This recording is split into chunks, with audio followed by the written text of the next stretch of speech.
সরকার 14 মাস পরেও কিন্তু সরকার পাশ করতে পারেনি।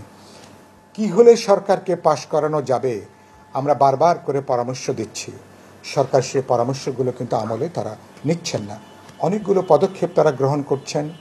চট্টগ্রাম বন্দরকে আগামী ডিসেম্বর মাসের মধ্যে আমাদের চিটাগাং কন্টেইনার পোর্ট সহ এরকম 3টা বন্দরকে উন্নত ব্যবস্থাপনার নাম করে বিদেশি কোম্পানির কাছে দেওয়ার জন্য এই ধরনের কোনো সিদ্ধান্ত অন্তর্বর্তী সরকারের নেবার কোনো সুযোগ নেই এবং এই ধরনের কোনো বিতর্কমূলক পদক্ষেপ তাদের নেওয়া উচিত না। এই ধরনের বেশ কিছু পদক্ষেপ আছে, আমি মনে করি সরকার এগুলো থেকে বিরত থাকা উচিত। আর যেসব কারণে সরকারের নিরপেক্ষতা প্রশ্নবিদ্ধ, কিছু নীতি পদক্ষেপ কৌশলের কারণে সেগুলো বাদ দেবে। আর অনেক উপদেষ্টারা আছেন, যেখানে আমি দেখলাম বিএনপি কিছু উপদেষ্টার ব্যাপারে তারা আপত্তি করেছেন, জামাত ইসলামী কিছু উপদেষ্টার ব্যাপারে তারাও আপত্তি করেছেন, আবার এনসিপি তারাও আপত্তি করেছেন। তার মানে এই আপত্তিগুলোর পেছনে একটা সাধারণ কিছু সত্যতা আছে। সত্য হলো উপদেষ্টা পরিষদের একটা বড় অংশ নিরপেক্ষভাবে তারা তাদের দায়িত্ব তারা পালন করতে পারছেন না। কারা দায়িত্ব পালন করতে পারছেন না? সরকার প্রধান হিসেবে প্রফেসর ইউনূসের এটা সবচেয়ে ভালো জানার কথা।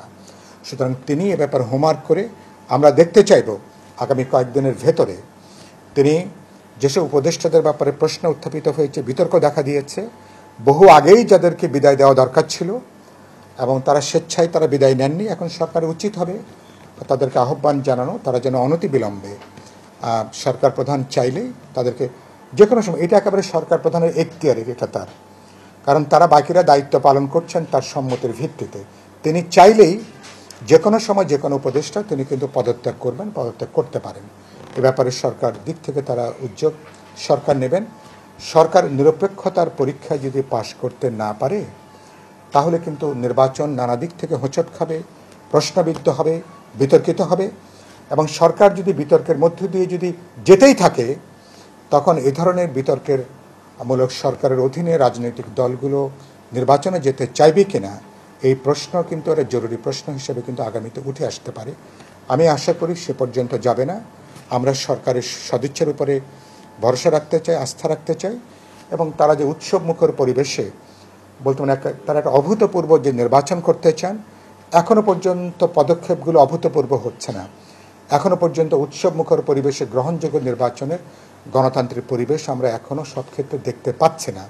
সুতরাং সরকারকে অগ্রাধিকারের ভিত্তিতে তার প্রশাসন, ল এনফোর্সিং এজেন্সিজ, গোটা রাষ্ট্র ব্যবস্থাকে একটা অবাধ, নিরপেক্ষ, বিশ্বাসযোগ্য, প্রতিদ্বন্দ্বিতাপূর্ণ নির্বাচনের উপযোগী করে ঢেলে সাজানো দরকার। আর সরকার, রাজনৈতিক দল, নির্বাচন কমিশন এবং জনগণ, আমরা বারবারই বলি এটা একটা যৌথ একটা অর্কেস্ট্রার মতন, সবার সম্মিলিত যদি উদ্যোগ থাকে এবং এক্ষেত্রে সরকার রাজনৈতিক সদিচ্ছাটাই সবচেয়ে গুরুত্বপূর্ণ।